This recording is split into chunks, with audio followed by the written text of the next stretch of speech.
If you watch this aircraft from this angle, you might think that you're looking at a Boeing 747, but no, that is just a drone, but not just an anyhow drone. In fact, GIDS called this drone a multi-role, medium altitude, long endurance, unmanned combat aerial vehicle, which just means that the Shahpar-III is designed to deliver superior performance in surveillance, reconnaissance, and combat missions. But can GIDS actually prove that? Let's find out.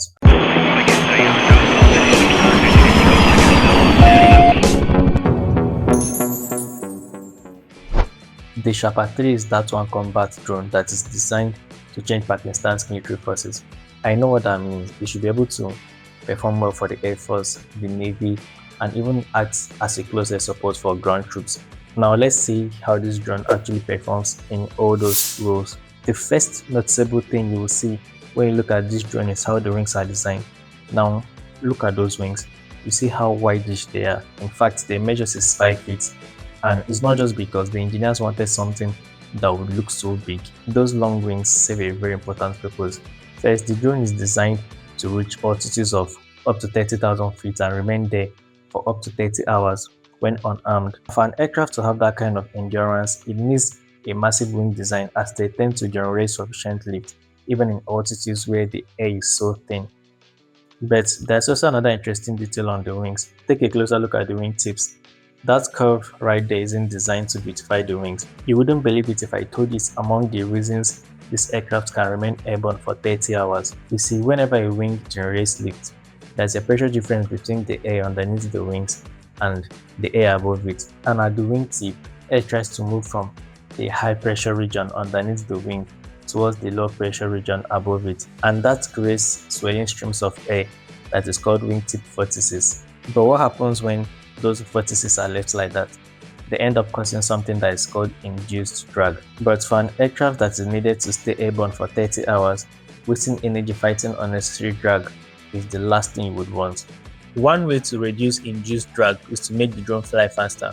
But considering its 170 horsepower engine, you could say that it isn't designed for speed because speed is not needed.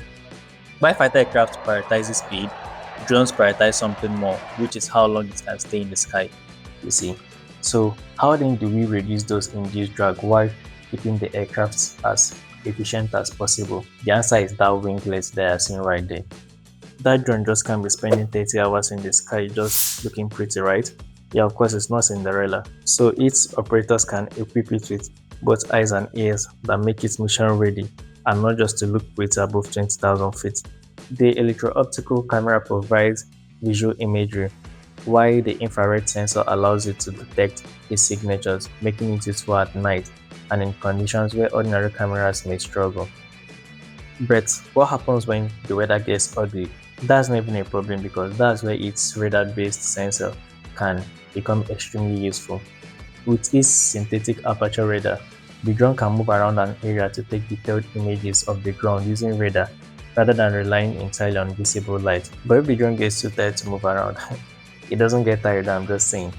Its inverse synthetic aperture radar can take advantage of the relative movement of the target to help create a detailed radar image of it. So right now, the drone isn't just seeing the battlefield with a camera, it's also building a picture using different types of sensors. But I nearly had a problem with this drone when I thought to myself, so imagine I'm an operator and this drone is 30,000 feet, seeing the whole world beneath it, generating a lot of images and videos. Zooming in and zooming out of targets to know which one to engage will be so stressful as an operator. But then I found its AI-assisted detection and image-based georeferencing. Now, do you know what that means? This drone can be able to identify targets using object recognition, I guess, and provide a precise geographical location where the target was located. This is something GIDS called AI-assisted detection and image-based georeferencing. Now with this, the operators might even have to be sleeping on duty while the drone does all the work.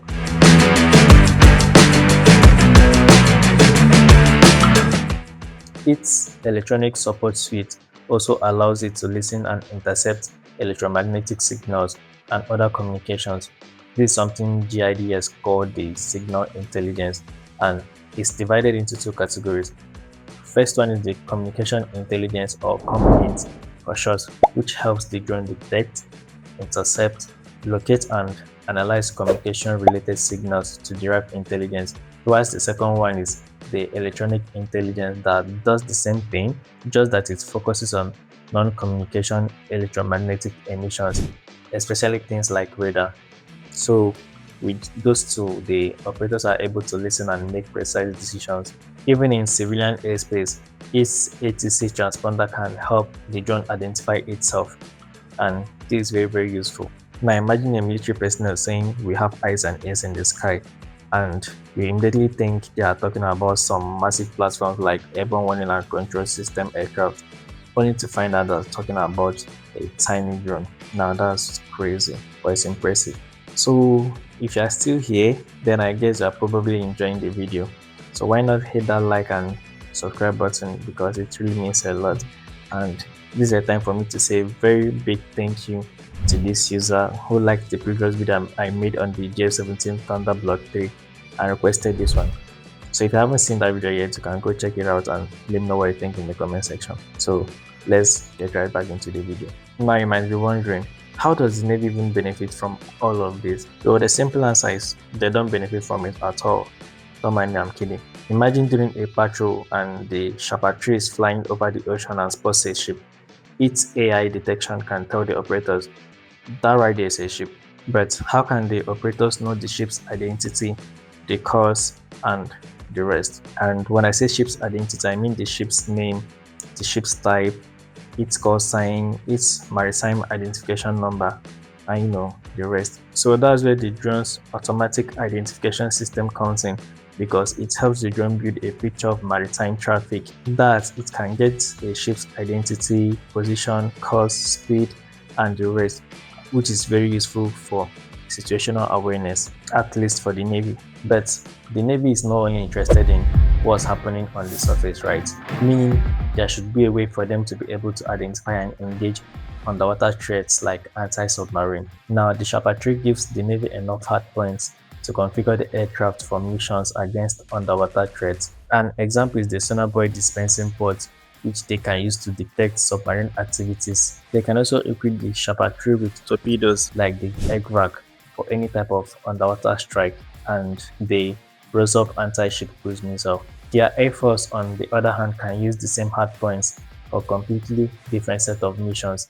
They can equip the drone with the Yauga family of loitering munitions, Bug family of laser-guided munitions, and the Alberta laser-guided weapon. With the Shahpar-III's 7 hardpoints, both military forces are open to flexibility depending on the mission, therefore making this drone a suitable combat drone. Now you can see that both their Navy and their Air Force is covered, and trust me, ground forces can as well benefit from this.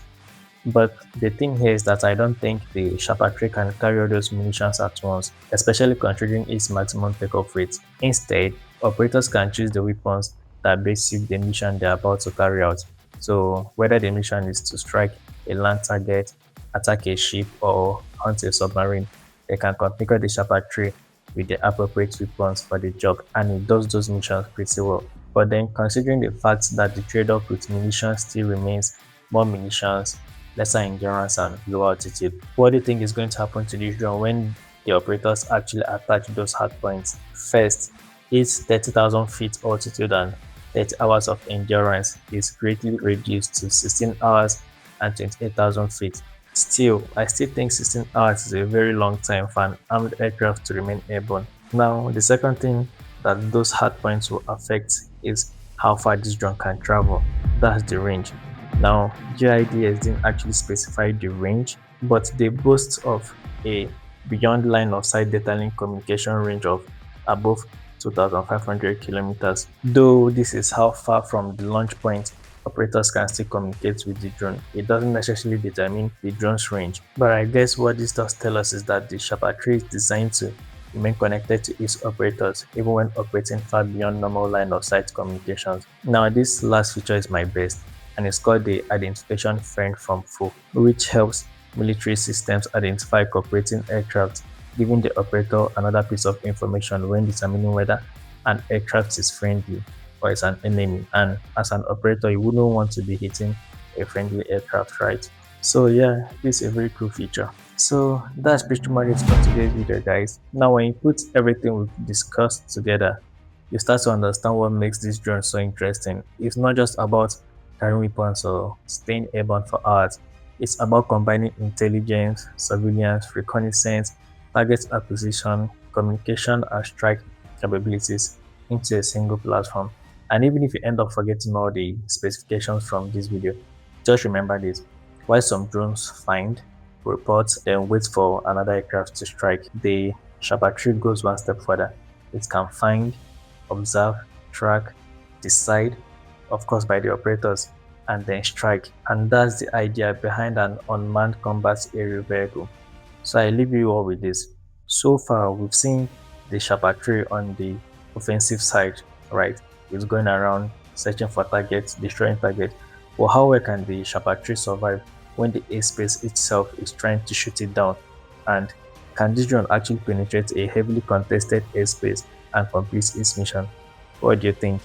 Let me know in the comments. Don't forget to like and subscribe. Catch you guys on the next one. Peace.